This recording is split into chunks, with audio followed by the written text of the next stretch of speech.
ഈ സംഭവം ഉണ്ടായിരിക്കുന്നത്. അതുകൊണ്ട് ഇപ്പോൾ ജനവാസ മേഖലയിൽ കാട്ടാൻ ഇറങ്ങി ഒരു ആക്രമണം നടത്തുകയാണെങ്കിൽ അതിൻ്റെ ഒരു തലം മറ്റൊന്നായാണ്. ഇതിപ്പോൾ വനവിഭവങ്ങൾ ശേഖരിക്കാൻ വേണ്ടി സീത കാട്ടിനകത്തേക്ക് പോയപ്പോഴാണ് ഈ കാട്ടാനയുടെ ആക്രമണം ഉണ്ടാകുന്നതും കാട്ടാന ചവിട്ടിയോ കുത്തിയോ എങ്ങനെയാണ് കൊന്നതെന്ന് ഇപ്പോഴും നമുക്ക് നിശ്ചയമില്ല ആ കൊലപാതകം നടന്നതും.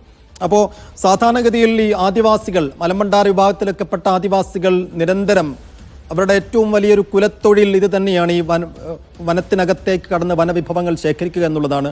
പക്ഷേ ഇത്തരത്തിൽ ഈ മൃഗങ്ങളുടെ, വന്യജീവികളുടെ, ആനകളുടെയൊക്കെ പെരുമാറ്റങ്ങളടക്കം, കാൽപ്പെരുമാറ്റങ്ങളടക്കം അവർക്ക് മനസ്സിലാക്കാൻ കഴിയും എങ്ങനെ ഇതിൽ നിന്നൊക്കെ രക്ഷപ്പെട്ടാണ് അവരുടെ തൊഴിൽ അവർ മുന്നോട്ട് കൊണ്ടുപോകുന്നത്.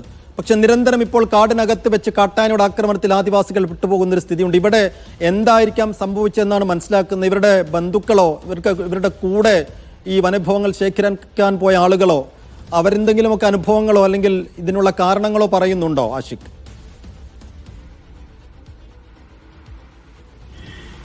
സൈഫുദ്ദീൻ, ജില്ലയുടെ വിവിധ ഭാഗങ്ങളിൽ പല ഘട്ടങ്ങളിലും ഈ കാട്ടാന ആക്രമണത്തിന് ഇരയായിട്ടുള്ളത് ഒന്നെങ്കിൽ തോട്ടം തൊഴിലാളികളായിട്ടുള്ള മനുഷ്യരോ അല്ലെങ്കിൽ ആദിവാസി വിഭാഗത്തിൽപ്പെട്ട ആളുകളോ ആണ്. തോട്ടം തൊഴിലാളികൾ മിക്കപ്പോഴും തന്നെ വിശാലമായ തോട്ടത്തിൽ പണിയെടുത്തുകൊണ്ടിരിക്കുമ്പോൾ കാട്ടാന കൂട്ടങ്ങൾ ആക്രമിക്കുന്ന സാഹചര്യമാണെങ്കിൽ ഈ നിലയിൽ ആദിവാസി വിഭാഗത്തിൽപ്പെട്ട ആളുകൾ ഉപജീവനത്തിന്റെ ഭാഗമായി വന വിഭവങ്ങൾ ശേഖരിക്കുന്ന അടക്കമുള്ള കാര്യങ്ങൾക്കായി കാടിനുള്ളിലേക്ക് കടക്കുമ്പോൾ ആക്രമണം ഉണ്ടാകുന്ന സാഹചര്യമാണ് ഉണ്ടായിട്ടുള്ളത്. സീതയുടെ കാര്യത്തിലും അതുതന്നെയാണ് സംഭവിച്ചത് എന്നാണ് നമ്മൾ മനസ്സിലാക്കുന്നത്.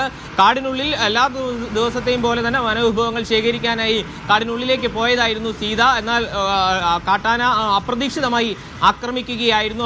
ആക്രമണത്തിൽ ഗുരുതരമായി പരിക്കേൽക്കുന്ന സാഹചര്യം ഉണ്ടായി. തുടർന്ന് ഈ ശബ്ദം കേട്ടെത്തിയവരോ മറ്റോ ആയിരിക്കാം അവരെ ഉടനടി തന്നെ തൊട്ടടുത്തുള്ള ഏറ്റവും പ്രധാനപ്പെട്ട ആശുപത്രിയാണ് പീരുമേട് താലൂക്ക് ആശുപത്രി. അവിടേക്ക് ഇവരെ മാറ്റുകയായിരുന്നു. എന്നാൽ ജീവൻ രക്ഷിക്കാനുള്ള എല്ലാ ശ്രമങ്ങളും വിഫലമായിക്കൊണ്ട് സീതയുടെ ജീവൻ നഷ്ടപ്പെടുന്ന സാഹചര്യം ഉണ്ടായി. മലമ്പണ്ടാരം വിഭാഗത്തിൽപ്പെട്ട ആദിവാസി സ്ത്രീയാണ് സീത എന്നുള്ള വിവരങ്ങൾ കൂടിയാണ് ഇപ്പോൾ പുറത്തു വരുന്നത്.